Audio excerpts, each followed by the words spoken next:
Shalom, Bapak Saudara dikasih Tuhan. Perenungan firman Tuhan pada hari ini diambil dari Injil Markus pasal yang keempat. Bapak Saudara, saya percaya bahwa di dalam kehidupan kita sehari-hari ada orang-orang atau ada oknum yang kita berikan pengorbanan, kasih, tenaga, bahkan uang kita. Bisa jadi orang itu adalah keluarga kita, bisa jadi orang itu adalah pasangan kita, bisa jadi orang itu adalah teman-teman dekat kita, bisa jadi orang itu adalah circle kita atau teman tongkrongan kita. Dan biasanya kita ingin memberikan yang terbaik bagi mereka. Tetapi tidak jarang dan sering terjadi bahwa orang-orang yang kita berikan pengorbanan dan pengabdian kita, itu cintanya bertepuk sebelah tangan dengan kita. Apa yang kita berikan itu tidak selalu sebanding dengan apa yang kita terima. Kita mengharapkan yang terbaik, kita mengharapkan timbal balik, tetapi orang lain tidak memberikan balasan yang setimpal di dalam hidup kita. Saudara, bagaimana kalau ternyata seperti itu juga yang Tuhan rasakan terhadap kita umatnya? Di dalam perenungan firman Tuhan kita pada hari ini, dalam Injil Markus pasal yang keempat, kita menemukan ada sebuah kisah yang mungkin sudah sering kita dengar, yaitu kisah perumpamaan seorang penabur. Kisah ini menceritakan seorang penabur yang menaburkan benih-benih di dalam berbagai macam tanah.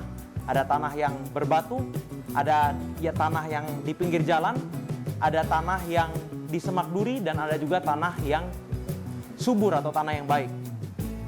Secara logika sederhana, tidak ada petani atau tidak ada seorang penabur benih yang mau menaburkan benihnya di dalam keadaan tanah yang gak baik, keadaan tanah yang susah, keadaan tanah yang sulit atau bahkan mustahil untuk bertumbuh. Dan besok saya percaya bahwa ini menjelaskan tentang keadaan hati manusia yang acak dan seringkali tidak jelas. Kadang hati kita susah menerima firman Tuhan. Kadang hati kita sulit menerima pesan Tuhan.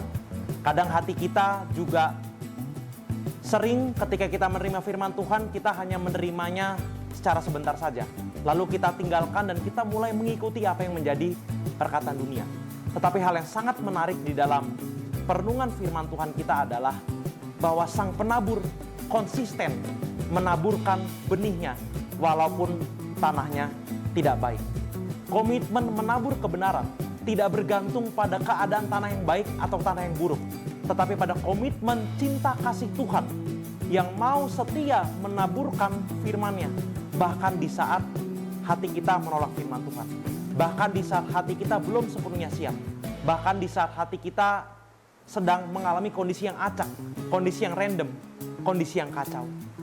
Bahkan puncaknya Bapak Ibu Saudara, ketika Tuhan memberikan anak yang tunggal, yaitu Yesus Kristus. Itu adalah bukti wujud cinta kasih Tuhan yang sangat dalam, yang paling dalam, yang bisa kita lihat dalam kehidupan kita.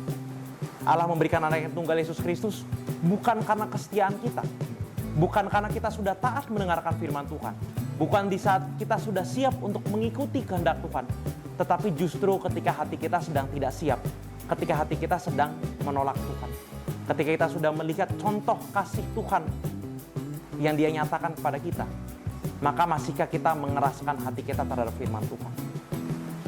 Ketika tanah hati kita masih kacau, Tuhan tetap menabur, Tuhan tetap mengetuk pintu hati kita. Maka adakah kita mau membuka pintu hati kita terhadap benih kebenaran firman Tuhan? Mungkin dalam belakangan hari ini ada firman Tuhan yang menggelisahkan kita, yang menegur kita. Maka maukah hati kita terbuka terhadap pesan Tuhan dalam hidup kita? Tuhan berkati kita semua.